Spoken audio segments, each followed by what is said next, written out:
Hello बच्चों, so let's understand this question. So the question is asking, energy is an indispensable requirement in our modern lives.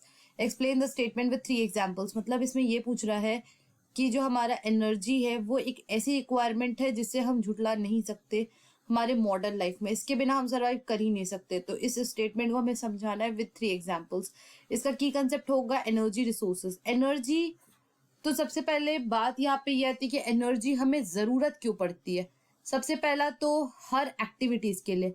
इसका पहला example है खाना. तो हम सब जानते हैं खाना हमारा किस में बनता है, एलपीजी में, है ना. तो एलपीजी क्या है, it is also an example of energy resources. Agriculture activities के लिए भी हमें एनर्जी रिसोर्सेज की जरूरत पड़ती है.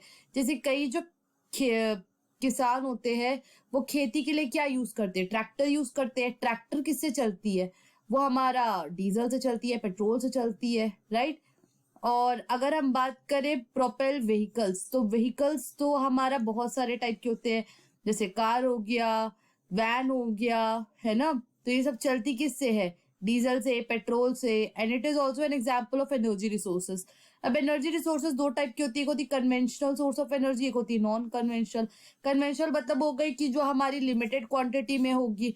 जैसे कि कोल पेट्रोलियम हो गया, एक बार खत्म हो गया तो फिर हमारे अर्थ में उसे रेप्लेनिश होने में मिलियन ऑफ साल लग जाएंगे.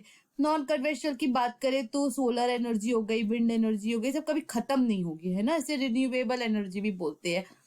अगर अगर हम बात करें कि अगर हमारे घर में बिजली आती है तो बिजली कैसे आ रही है, फॉसिल फ्यूल्स की मदद से. तो फॉसिल फ्यूल क्या, it is also an example of energy resources. So I hope you have understood this question. Thank you and best of luck.